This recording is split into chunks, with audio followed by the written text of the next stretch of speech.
오늘 같이 나누실 말씀 함께 봉독하겠습니다. 데살로니가전서 3장 8절과 베드로후서 1장 10절 두 절의 말씀이 되겠습니다. 먼저 데살로니가전서 3장 8절의 말씀을 읽겠습니다. 그러므로 너희가 주 안에 굳게 선즉 우리가 이제는 살리라. 베드로후서 1장 10절입니다. 그러므로 형제들아 더욱 힘써 너희 부르심과 택하심을 굳게 하라. 너희가 이것을 행한즉 언제든지 실족하지 아니하리라. 아멘. 이 말씀의 제목을 읽겠습니다. 굳게 선즉 굳게 하라. 데살로니가전서 3장 8절에서는 우리가 굳게 선즉이라고 하는 말을 표현을 보았고요. 베드로후서 1장 10절에서는 굳게 하라 이렇게 표현했습니다. 오늘 이 아침에 함께 은혜를 나누고자 하는 말씀은 물론 하나님의 말씀이니까 전하기도 하고 또 이 말씀으로 우리 성도님들의 은혜 받고 힘을 얻기를 원하는 마음으로 이 말씀을 준비하기도 했습니다. 뿐만 아니라 사실 이 말씀은 제 자신에게 위로와 용기를 주기 위해서 오늘 내 안에 있는 제 자신을 향해서 선포하고자 하는 마음을 가지고 이 말씀을 묵상하면서 준비했습니다. 무슨 이야기인가 하면 우리 성도님들도 일반적으로 일상생활을 해가시는데 어려운 문제를 만나고요. 힘든 일도 당하고요. 또 어떤 거는 그렇게 고통스럽거나 힘들지는 않더라도 그렇게 오랫동안 사모하면서 기다리면서 간구하면서 세월이 지나가는데도 변화가 일어나지 않음으로 인해서 답답한 일도 얼마나 많습니까? 그죠? 특별히 자녀들을 위하여 기도하는 부모님들을 보면 안타까울 정도예요. 내가 우리 자녀를 위하여 예수 믿고 돌아오게 하기 위하여 구원받게 하기 위하여 정말로 내가 몇십 년을 기도했습니다. 그런데 아직도 꼼짝도 안 합니다. 이런 우리 성도님들의 고백을 보거든요. 그러면 그 마음은 얼마나 답답할까 말이에요. 그게 육체적인 고통은 아니잖아요. 그죠? 현실적으로 무슨 문제가 있어서 어려움이 온 건 아니란 말입니다. 그럼에도 불구하고 그 마음속에는 사실 힘들어요. 지쳐요. 이제는 그만두고 싶은 거예요. 그죠?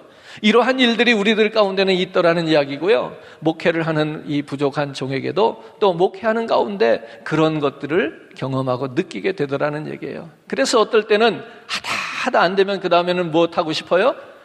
이제 그만하고 싶어요. 이제는 놓고 싶어요. 이제는 보내주고 싶어요. 왜 우리 그런 마음 있잖아요. 그죠? 그게 뭐예요? 그게 좌절이고 그게 낙심하는 거예요. 그게 낭망하는 거예요. 오늘 저와 여러분들이 그런 가운데 놓여 있을 수 있는데 그렇다 할지라도 오늘 말씀을 통해서 굳게 선즉 굳게 하라. 오늘 이 말씀 가운데 우리가 승리하기를 주님의 이름으로 축복합니다. 굳게 선즉 굳게 하라 이 말을 오늘 제가 다른 말로 한번 바꿔본다면 어떤 의미를 부여하는가 하면 이겨내자는 거예요. 굳게 선즉 굳게 하라. 그래서 뭐 하라는 거예요? 끝까지 참고 견뎌서 마침내는 승리하라, 이겨내라 그런 이야기죠. 예, 오늘 제 자신에게도 그렇게 말하고 있는 겁니다. 제가 이 목사야 굳게 선즉 굳게 하라. 끝까지 참고 견뎌 인내하라. 하나님께서 너와 함께 하시리라. 하나님께서 너를 도우시리라. 아멘. 여호와는 나의 빛이요 나의 구원이시니 오늘 성가대 찬양했잖아요. 예, 하나님께서 나의 빛이 되시고 나의 구원이신데 그래서 우리가 얻는 유익이 뭐였어요? 너희는 두려워하지 말고 무서워하지 말라는 거예요. 내가 너와 함께 하시겠다는 거예요. 오늘 이런 위로의 말씀이 오늘 우리들 마음속에 새겨지기를 주님의 이름으로 축원드립니다. 지금 하나님께서 우리들 가운데서 역사하시고 일하시고 있다는 것을 우리가 어떻게 알고 어떻게 느끼고 경험하게 되느냐. 이것은 사실은 평안한 가운데는 하나님의 일하심을 우리가 느끼기가 훨씬 어렵다 이렇게 생각합니다. 하나님께서 내 삶에 개입하시고 역사하시고 내 삶에 정말 시시콜콜이 간섭하시는 것을 언제 어떻게 느낄 수 있는가 생각해 보면 우리가 어려움 가운데 느낄 수 있다는 거예요. 오히려 고난 중에 나의 연약한 문제 가운데 힘든 문제로 인하여서 어려운 일들을 주심으로 인해서 하나님께서 내 안에서 역사하시고 일하시는 것을 오히려 우리가 직접적으로 경험할 수 있겠다는 얘기입니다. 오늘 우리의 연약함과 우리의 힘든 문제와 어려운 일들을 만날 때에 그 속에서 우리가 하나님께서 왜 이러한 일들을 우리에게 주시는지 내가 이 일을 겪어야 하는지 그 속에서 하나님의 이 문제를 허락하신 이유와 목적을 발견할 수 있게 되기를 주님의 이름으로 축복합니다. 먼저 말씀을 한 군데 읽겠습니다. 욥기서 1장 8절 말씀 읽어요. 여호와께서 사탄에게 이르시되 내가 내 종 욥을 주의하여 보았느냐. 그와 같이 온전하고 정직하여 하나님을 경외하며 악에서 떠난 자는 세상에 없느니라. 이렇게 말해요. 누가 누구에 대해서 이야기를 하고 있죠? 하나님께서 한 인간, 사람, 욥에 대한 이야기를 하고 있어요. 우리는요, 신앙생활 하면서 신앙생활의 기본이 뭐냐면 하나님을 자랑하는 겁니다. 하나님께 영광을 돌려드리는 거예요. 하나님을 나타내는 거예요. 우리의 입에서, 믿음의 성도들 입에서 하나님의 이야기를 자꾸 하는 거예요. 그렇죠? 그런데 오늘 본문은 이게 역전됐어요. 하나님께서 사람의 이야기를 하고 계셔요. 그게 누구예요? 욥이에요. 저는 이 장면이 무슨 장면이라고 보이는가 하면 하나님이 사람을, 욥을 자랑하는 걸로 보여요. 하나님이 지금 의기양양하신 거예요. 하나님이 세상에 다른 것 다 가지신 분이시지만 더할 나위 없이 좋으신 거예요. 누구 때문에? 욥 때문에. 한 번 더 읽어요. 같이요. 여호와께서 사탄에게 이르시되 내가 내 종 욥을 주의하여 보았느냐. 그와 같이 온전하고 정직하여 하나님을 경외하며 악에서 떠난 자는 세상에 없느니라. 어때? 하나님의 마음이 좀 느껴지시나요? 하나님이 욥을 얼마나 자랑하고 싶은지 느껴지시나요? 욥은 하나님이 보실 때 너무나도 괜찮은 사람인 거예요. 그래서 다른 사람이 사람에게 자랑하는 것이 아니라 하나님이 영의 세계에서 사탄에게도 자랑을 하신 거예요. 내가 욥을 주의하여 보았느냐? 그와 같이 온전하고 정직하여 하나님을 경외하며 악에서 떠난 자는 세상에 없다. 오늘 우리도 이러한 칭찬을 받기를 원하는 거 아닙니까? 그렇죠? 예, 근데 한 가지 문제가 있어요. 우리가 이 욥에 대한 기사를 다 알고 있잖아요. 끝까지. 결론까지 알고 있잖아요. 자, 그럼 보세요. 하나님께서 그토록 자랑하셨던 욥, 아니 하나님이 욥을 자랑하심으로 인하여 욥이 받은 것, 욥에게 돌아온 건 뭐예요? 고난이에요. 하나님이 사탄에게 그렇게만 자랑하지 않으셨어도, 그렇죠?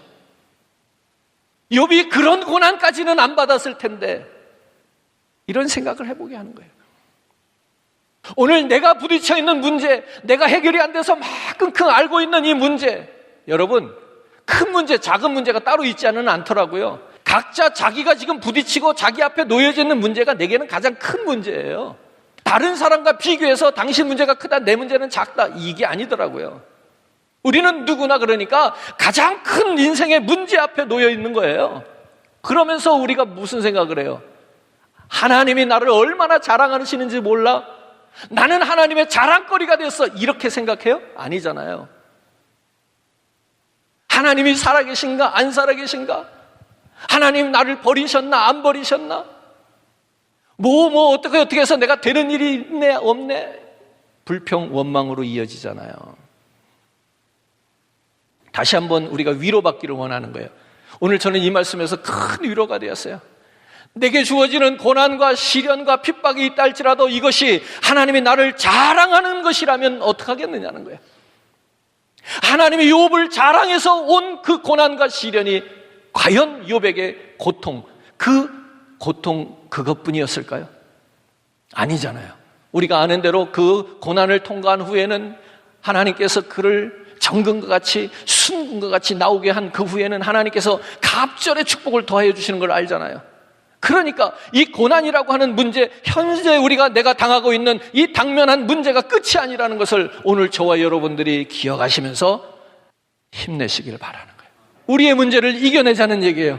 말씀을 더 보겠습니다. 23장 10절 말씀입니다. 그러나 내가 가는 길을 그가 아시나니 그가 나를 단련하신 후에는 내가 순금같이 되어 나오겠다. 욥기서 42장 5절입니다. 내가 주께 대하여 귀로 듣기만 하였사오나 이제는 눈으로 주를 배웁사옵나이다. 이렇게 욥이 고백하게 됩니다. 이 고백은 고난을 통하여 고난이 지난 후에 할 수 있는 고백이었습니다. 하나님은 욥을 자랑하였고 하나님이 욥을 자랑하는 바람에 사탄이 와서 고난을 갖다 몰아다 주었습니다. 재산이 하루아침에 다 날아가지요. 자녀들이 다 죽어버립니다. 이 얼마나 끔찍한 고난입니까? 그런데 그 고난의 끝에 욥이 고백하는 것은 무엇인가 하면 나를 단련하신 후에는 내가 순금같이 나오겠다. 오늘 저와 여러분, 이것이 하나님의 축복일까요? 저주일까요? 오늘 우리가 바라는 것은 어떤 축복입니까? 하나님께서 나를 풀무불에 집어넣어서 연단시켜서 견딜 수 없는 그 불 가운데 넣어서라도 나를 순전한 믿음의 사람으로 거듭나게 하시는 것이 내가 원하고 바라는 믿음의 목표입니까? 아니면 순전한 믿음이 아니어도 좋으니까 제발 풀무불만 피해가게 하옵소서, 고난만 비켜가게 하옵소서, 이겁니까? 오늘 우리들의 믿음의 방향을 설정하자는 이야기예요. 그러고 나면 그 고난이, 그 연단이 순금으로 나오게 된 욥에게는 축복이 되었음을 고백하는 거예요. 뿐만 아니라 42장 5절에서는 뭐라고 그랬어요? 내가 주께 대하여 귀로만 들었사옵다니. 내가 과거에는 하나님에 대해서 귀로만 들은 거예요. 알기는 아는 거예요. 깨달은 거예요. 언제? 하나님의 축복이 있을 때도.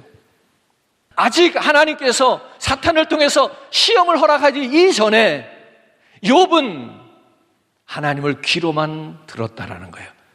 귀로만 하나님을 들어도 훌륭한 거예요. 귀로만 하나님을 잘 들어도 믿음 생활, 은혜 생활 할 수 있어요. 그런데 우리가 신앙적으로 바라는 축복은 뭐예요? 하나님을 귀로만 듣는 거예요? 아니면 하나님을 눈으로 보기를 원하는 거예요? 귀로만 듣는 것과 눈으로 보기를 원하는 것 둘 중에 우리가 원하는 우리의 믿음의 척도는 어디에다 두시겠어요? 하나님을 귀로만 듣고 싶어요? 하나님을 눈으로 뵙고 싶어요?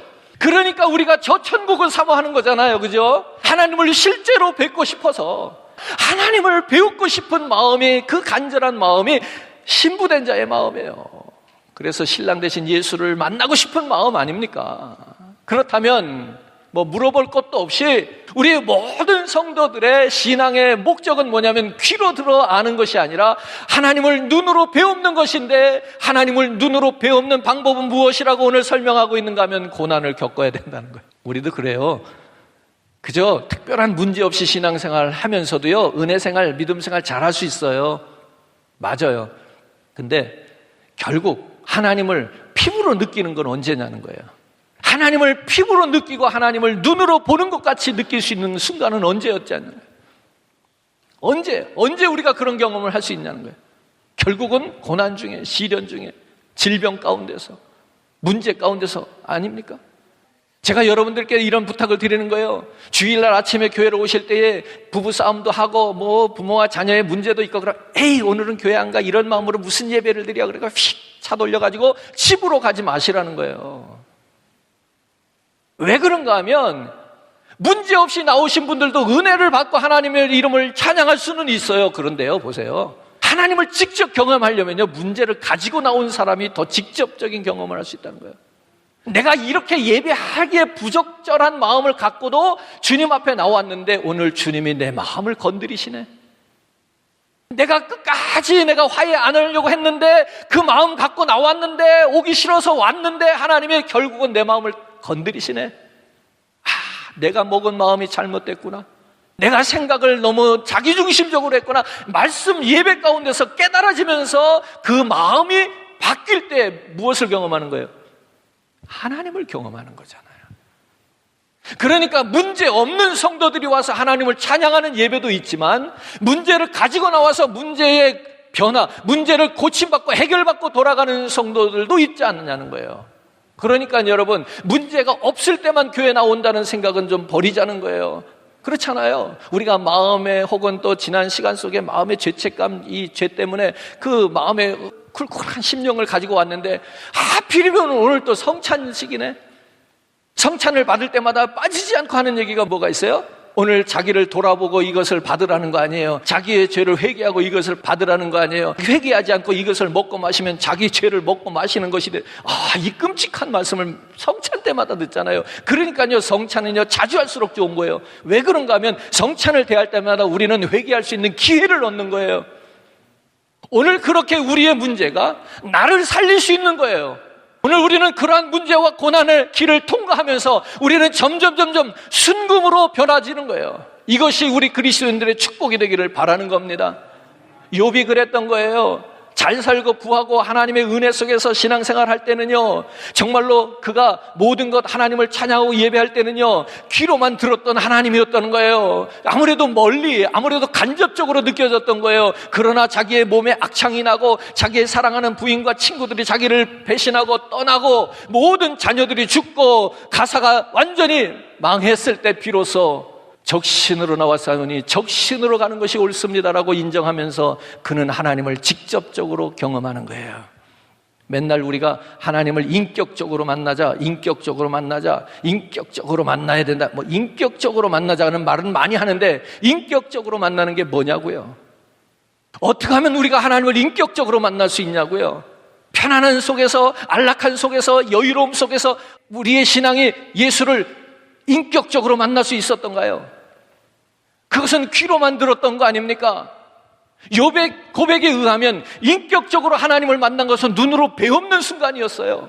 오늘 저와 여러분들이 이렇게 단련된 후에 순금으로 나오고 이제는 귀로만 듣는 하나님이 아니라 눈으로 주를 배없는 하나님, 오늘 그 하나님을 대면하는 그러한 자리에 설 수 있기를 주님의 이름으로 축복합니다. 그때 하나님께서 축복을 더하시더라는 겁니다. 물질을 배로 더하셨어요. 2배로 더하여 주셨어요. 축복이 갑절이 된 것입니다. 자녀는 10명이 있었는데 10명의 자녀가 죽었어요. 그리고 나서 하나님께서 다시 자녀를 주는데 몇 명을 줘요? 10명. 그거는 왜 배가 아닌가? 다른 건 다 배를 주셨는데 자녀는 10명이 죽었는데 10명만 더해 주셨어. 여기에도 귀한 진리가 있어요. 물질은요, 없어지면 끝나는 거예요. 없어지면 없어지는 거예요. 그러니까 하나님께서 배의 축복을 주실 때 갑절로 2배를 딱 주신 거예요. 자녀는, 그 영혼은 죽어도 없어지는 게 아니에요. 우리의 영혼이 이렇게 귀한 거예요.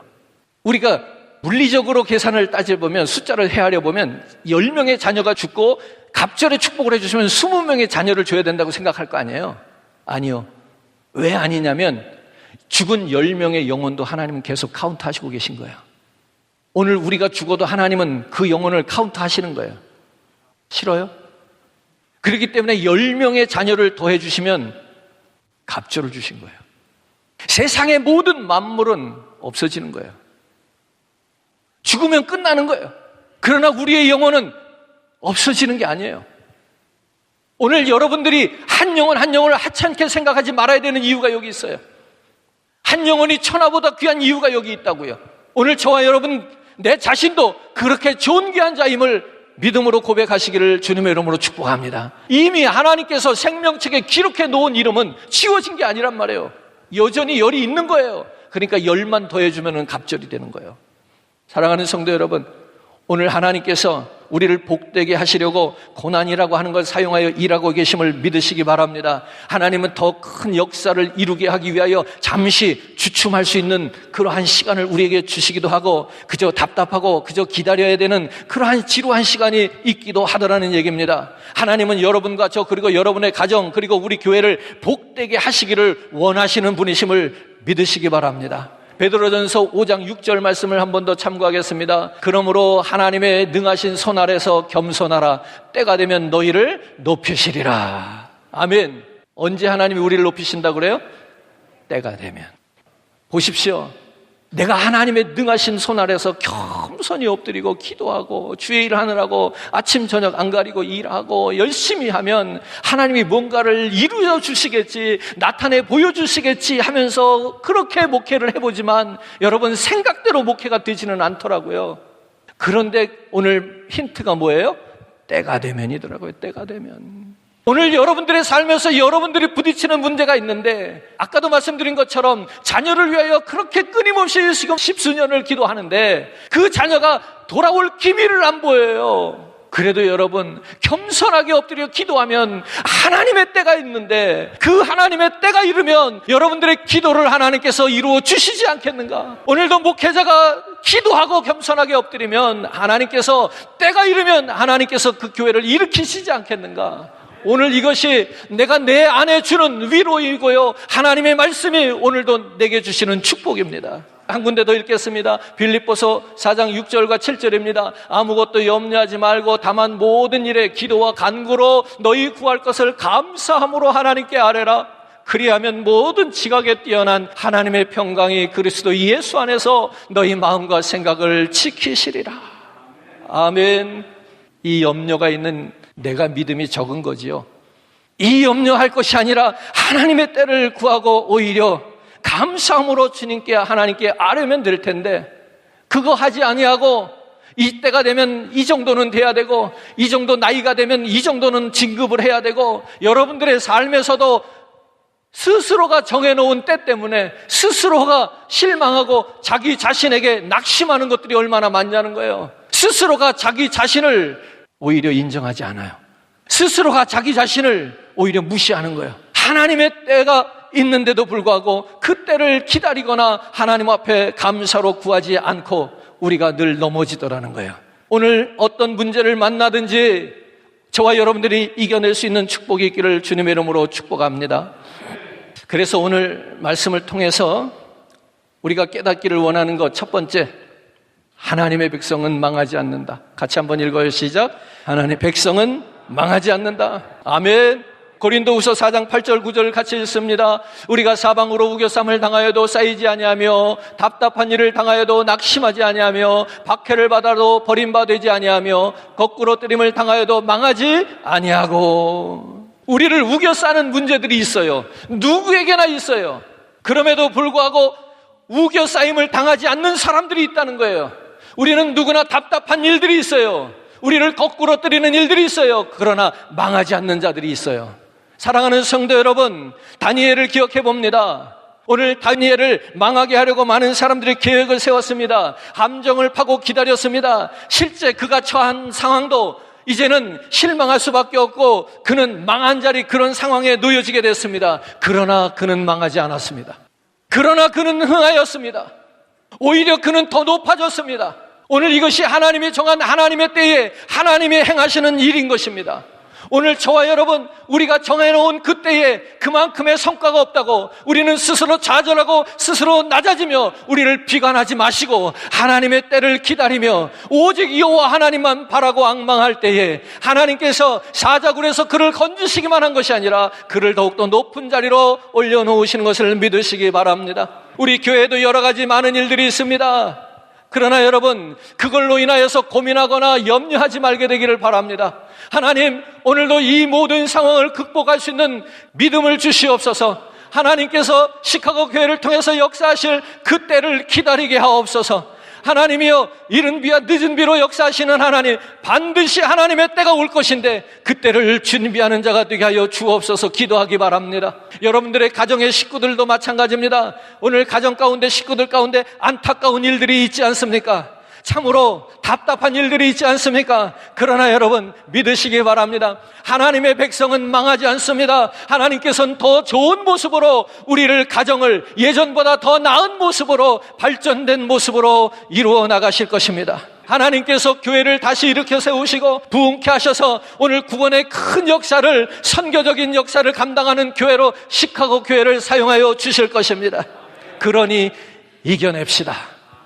두 번째로, 하나님의 백성이 망하지 않는 이유는 무엇이냐? 고린도후서 4장 7절 말씀은 이렇게 말씀합니다. 우리가 이 보배를 질그릇에 가졌으니 이는 심히 큰 능력은 하나님께 있고 우리에게 있지 아니함을 알게 하려 하심이라. 오늘 하나님의 백성들이 망하지 않는 이유는 뭐냐면, 우리는 질그릇과 같은 하찮은 별 볼 일 없는 존재임에도 불구하고 망하지 않는 이유는 무엇인가 하면 그 안에 보배가 담겼기 때문이라고 말하고 있어요. 여러분, 내 안에 있는 예수를 버리면 망하는 거예요. 내 안에 있는 성령을 거부하면 망하는 거예요. 망하는 길이 따로 있는 것이 아니라 질그릇 안에 보배를 담으면 망하지 않는 것이고, 질그릇이 세상 것을 담으면 망하는 것입니다. 사랑하는 성도 여러분, 우리 안에는 무엇이라도 이기는 그 능력 있는 하나님이 우리 안에 함께하고 계시다는 이야기입니다. 그러니까 예수 때문에 우리가 우겨싸임을 당하여도 아무 일 없이 쌓임을 당하지 않겠다. 예수 때문에 우리는 답답한 일을 당하지만 낙심치 않겠다. 예수 때문에 우리는 핍박을 받지만 버림받지 않겠다. 예수 때문에 거꾸로 뛰를 당하지만 우리는 망하지 않겠다고 성경 본문은 말씀하고 있습니다. 내가 하나님을 믿고 내가 그 믿음 안에 있기만 하면 하나님께서는 하나님의 능력으로 하나님의 가치를 우리에게 허락해 주시는 겁니다.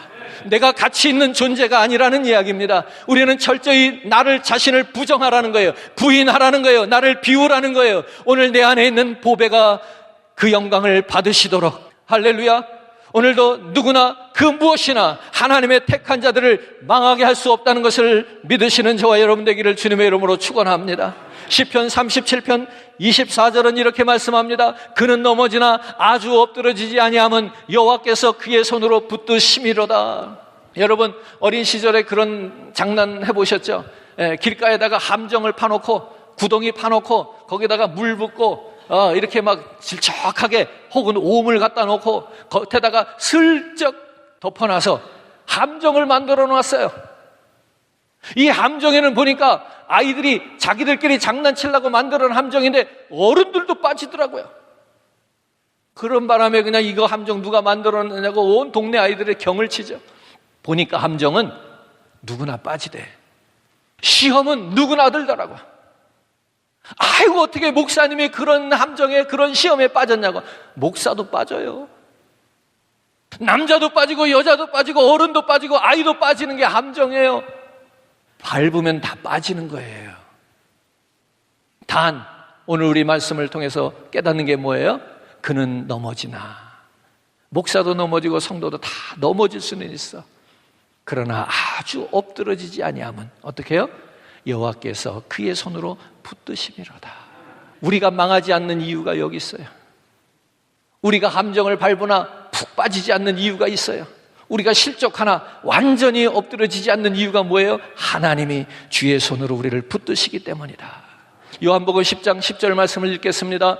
도둑이 오는 것은 도둑질하고 죽이고 멸망시키려는 것뿐이요 내가 온 것은 양으로 생명을 얻게 하고 더 풍성히 얻게 하려는 것이라. 주님이 오신 목적과 도적이 오신 목적을 설명하고 있어요. 도적은요 죽이러 오고 뺏으러 오는 거지만 주님이 오신 목적은 뭐라고요? 더 풍성히 생명을 얻게 하려는 것이다. 오늘 저와 여러분 이 말씀을 붙드시기 바랍니다. 왜 우리가 왜 하나님의 백성이 망하지 않는 것이냐? 이거는 근거 없는 자신감이 아니라 오늘 말씀에 근거한 자신감이 되기를 주님의 이름으로 축복합니다. 하나님께서 우리를 다시 일으키시니 우리는 망하지 않는 것입니다. 그러니 이겨냅시다. 세 번째로요, 하나님의 백성이 해야 될 일이 있어요. 하나님의 백성이 해야 할 일은 무엇이냐? 데살로니가전서 3장 8절과 베드로서 1장 8절, 오늘 우리가 읽은 본문입니다. 읽겠습니다. 그러므로 너희가 주 안에서 굳게 선즉 우리가 이제는 살리라. 그러므로 형제들아 더욱 힘써 너희 부르심과 택하심을 굳게 하라. 너희가 이것을 행한즉 언제든지 실족하지 아니하리라. 오늘 앞에서 읽은 데살로니가 3장 8절에서는 굳게 선즉 이렇게 말하고요, 베드로서 1장 10절에서는 굳게 하라 이렇게 말해요. 오늘 하나님의 백성들이 망하지 않으려면 이거를 지켜야 됩니다. 굳게 선즉 굳게 하라. 즉 이겨내라는 거예요. 굳게 서서 뭐 하겠어요? 오늘 저와 여러분들이 주어진 환경, 이 답답한 상황을 이겨내자는 거예요. 기다림도 이겨내자는 거예요. 누가 더 오래 기다리고 누가 더 오래 참느냐, 이게 성공과 실패의 갈림길이더라고요. 여러분, 힘센 사람이 이기는 게 아니에요. 살아남은 사람이 이긴 거예요. 저는 이 자연의 세계를 보면서 참 신기하다는 게 뭐냐면 약육강식의 세계잖아요. 그죠? 그러니까 가장 강한 동물이 살아남고 약한 동물은 다 멸절해야 되잖아요. 근데 여러분, 가장 강한 동물 사자, 호랑이 어디 있어요? 저 동물원에 가야 볼 수 있는 거예요. 근데 가장 흔한 게 보는 건 뭐예요? 토끼. 우리가 볼 때는 가장 먹이 사슬 중에 가장 아래에 있는 토끼, 가장 힘없고 연약한 토끼, 아무것도 누구를 물 줄도 모르고 해할 줄도 모르는 그 토끼, 그저 강한 자들에게 다 잡혀 먹일 것만 같은 그러한 토끼가 이 세상을 지배하고 있어요. 강한 자가 살아남은 게 아니라 끝까지 살아남은 자가 승리자가 되는 거예요. 여러분, 하나님 앞에 기도하면서 기다리는 제목들이 있을 거예요. 응답을 빨리 안 주나 왜 그렇게 답답한 마음으로 조급해하는 마음이 우리 안에는 있는 거지요. 그럴 때 오늘 이 말씀이 제게 위로가 되었습니다. 하나님께서 언제 어떻게 우리에게 그 놀라운 일을 행하실지 그것을 붙들고 끝까지 이겨내자는 거예요. 굳게 선즉 굳게 하라. 하나님께서는 오늘 저와 여러분의 가정과 우리 교회를 향하신 위대한 계획들을 반드시 이루시는 분이십니다. 아멘이죠? 하나님께서는 이스라엘을 구원하시겠다고 하시고 400년이 지난 후에 그들을 애굽에서 가나안으로 옮기시기도 하셨습니다. 우리는 400년 그 시간을 어떻게 기다리냐고 할지 모르겠지만 하나님께서는 그 시간을 통해서라도 반드시 하나님의 계획을 이루신다는 것을 믿으시기 바랍니다. 사랑하는 성도 여러분, 하나님께서 나를 사랑하심을 믿으시고 내가 하나님을 사랑하는 마음을 굳게 붙드시기 바랍니다. 로마서 8장 31절 말씀을 한 번 더 참고하겠습니다. 그런즉 이 일에 대하여 우리가 무슨 말을 하리요? 만일 하나님이 우리를 위하시면 누가 우리를 대적하리요? 사랑하는 성도 여러분, 그러니 이겨냅시다. 그러니 굳게 선즉 굳게 하십시다. 왜? 하나님께서 우리를 위하시는데 누가 우리를 대적하겠는가? 이런 믿음을 가지시기를 바랍니다. 하나님은 우리를 성공시키기 위해 오셨다고 말씀드렸어요. 하나님은 우리를 행복하게 만드시는 것이 하나님이 원하시는 일이에요. 하나님은 우리로, 교회로, 여러분들의 삶으로 풍성한 삶을 만들어가게 하시는 줄을 믿으시기 바랍니다. 하나님께서는 우리를 잘되게 하시는 것을 목적으로 삼으신 분이십니다. 따라서 오늘 눈에 보이는 것, 우리 눈앞에 실패 같은 것, 우리 눈앞에 절망으로 보여지는 것, 이거 망한 것 같다고 여러분 포기하지 않게 되기를 바랍니다. 오늘 다시 한번 일어날 수 있는 저와 여러분이 되기를 주님의 이름으로 축원합니다.